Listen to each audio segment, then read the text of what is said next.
Alright. Good evening, Mabsat. Oh, good evening pa rin. Hindi pa siya good morning.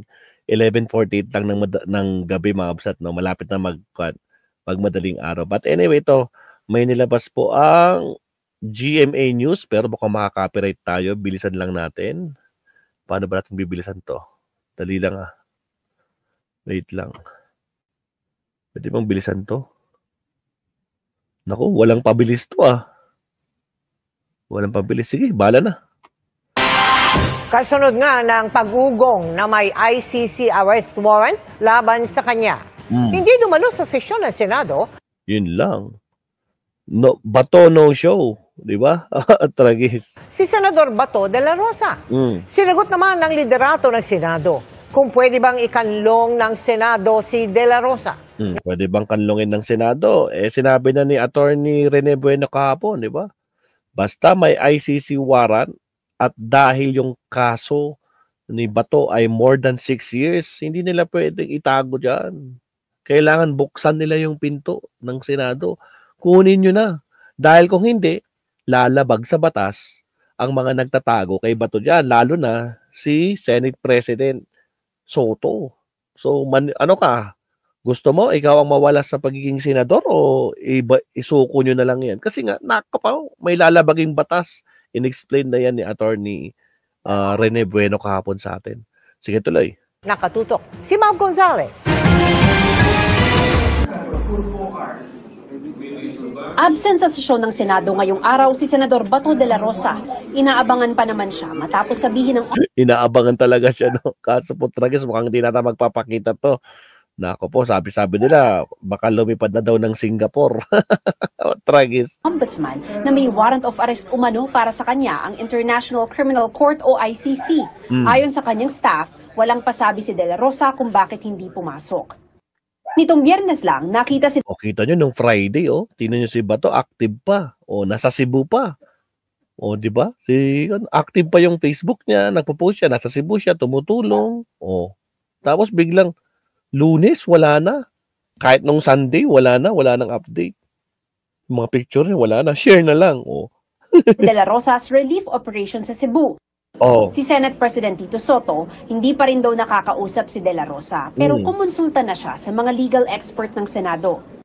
Hindi ko pala tatanggap kung ano mga opinion nila. Ang mga nabanggit ko lang was yung opinion ko last time. Yung opinion ni Soto regarding dito kay, parang si Torion to. Opinion niya kay De Lima at saka kay, sino yan? Si Trillanes. During the time, Senator De Lima, Senator Trillanes, yun lang yung mga nabanggit ko. Yung mga positioning namin. Ito ngayon, hinihingi ko sa legal. Pero sila sinasabing extradition or something like that. Hinihingi ko lang, wala pa. Hindi ba sinasabit sa akin? Pero mariing sinabi ni Soto, hindi dapat maaresto sa loob ng Senate building ang sino mang senador. Lalo na pag nagsisesyon. Yun ang pinakabawal sa lahat, di ba? In session, sa bagay, totoo naman. Pero yun nga lang, may in-explain si Attorney Bueno, Tito Sen. Malalagay sa alanganin ng pwesto mo, no, bilang senador o kaya pagiging senador mo kapag prinotektahan nyo dyan si Bato. Kasi may lalabagin kayong batas na tinutukoy ni Attorney Bueno kahapon. Habang nagsisesyon, may darating arrestin yung senador. Hindi kami papayag. Si Senate President Pro Tempore Ping Lacson, na tulad ni De La Rosa ay nagsilbing PNP chief, tinawagan na rin ang kapwa-senador. He was not picking up, and the following morning I noticed na meron siyang missed call sa akin. So I hope we can talk just to give him some advice, no. Hindi para magtago, kundi para how to go about facing criminal charges. Nasangkot na rin noon sa kaso si Lacson na nagtago pa abroad hanggang tuluyang madismiss ang kaso. Pero ani Lacson, iba ang kaso ni De La Rosa. In my case, kasi local courts, applicable yung Tulyaw versus Miranda. Even if the respondent is not under jurisdiction, legal jurisdiction of the courts, pwede pa rin mag-file ng mga pleadings. In this case, it won't apply. So hindi under.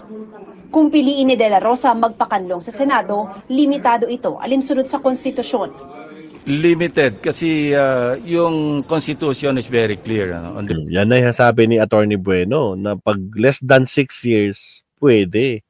Pero pag more than 6 years na yung kaso niya, nako po, hindi pwede, hindi mag-apply kay Bato yung immunity dyan. matter. May immunity from arrest when Congress is in session. Sabi naman ni Senate Minority Leader Alan Peter Cayetano, sana hindi na umabot sa pagtatago pa. At dapat daw, korte ang magdesisyon. Agoy, Cayetano, abogado ka pa? Abogado ka pa talaga? Nako po, ang linaw sinabi ng batas. Tragis naman si Cayetano, oo. Kung pwede bang ipaaresto si De La Rosa sa bisa ng ICC warrant. Hindi naman pwede kung sinong admin siya na lang. Kasi hindi na tayo rule of law nun. O tingnan mo, may sinasabi siya. Hindi daw pwede, pag admin daw, ano sabi niya, pag admin daw, parang hindi daw sinusuko. Pero kapag kalaban ng admin, isinusuko. Ha? Sino tinutukoy mo? Sino sinasabi mo? Kung sinong admin siya na lang. Kasi hindi na tayo rule of law nun. Rule of men na tayo. So kung kakampi mo ang administrasyon, hindi ka padadala. So pagkakampi ng administrasyon, hindi siya ipapadala. Bakit? Ang tanong, Boy 10K, sino ang may kaso? Ha? Sino ang may kaso? Bakit? Sa mga administrasyon, meron namang nakasuhan sa ICC? Meron ba? Putragis ka, oo. Nasasaktan kayo eh. Kasi kasama nyo yung may ginawang kalokohan yung kakampi nyo eh. Diba? Mga kaalyado nyo eh. Bakit? May ginawa bang kalokohan ng mga administrasyon sa ICC? Meron ba? May kinasuhan ba? Anak ka naman ng kamoting kalahati, oo. Pakinggan nyo, isa pa. Kung sinong admin siya na lang. Kasi hindi na tayo rule of law nun. Rule of men na tayo. So kung kakampi mo ang administrasyon, hindi ka padadala hindi ka extradite o padadala sa international criminal. Pagkalaban mo, padadala ka. Agoy! Para sinasabi mo merong nakasuhan na kakampi ng administrasyon. Sino? Nakita niyo mga kabsat, baligtad talaga utak din dito no, si Boy 10K. Pwede ko bang tawaging animal yung Boy 10K na yan, anak maestro? Kaya nga Ma'am Den, shout out sa iyo. Putragis. Iba na naman ang takbo ng utak kasi ganyan sila pag hindi sila pabor sa kanila. Exactly, Winnie Artos. Hindi pabor sa kanila. No? Sinisisi nila sa gobyerno, kaya kay Pangulo mismo. Jun Relevit, shout out, goddammit, kamusta ka na? Diyan na si General goddammit, mga kabsat. Oy, kamusta na? Nakikita ko yung post mo ha. Abolish Senate na lang if ganyan si Cayetano ang kalibre ng senador. Putragis. Kaya nga nakakabuisit, no? Baligtad talaga ang utak talaga nito, mga kabsat. Pulibhasa kasi, no? Hindi pabor sa kanila. O yan, nag-goddammit na si John Relevit. Utragis. Siya, malak na kamoting 10K to. Utragis. Sino tinutukoy niya? Nagets yung mga absat.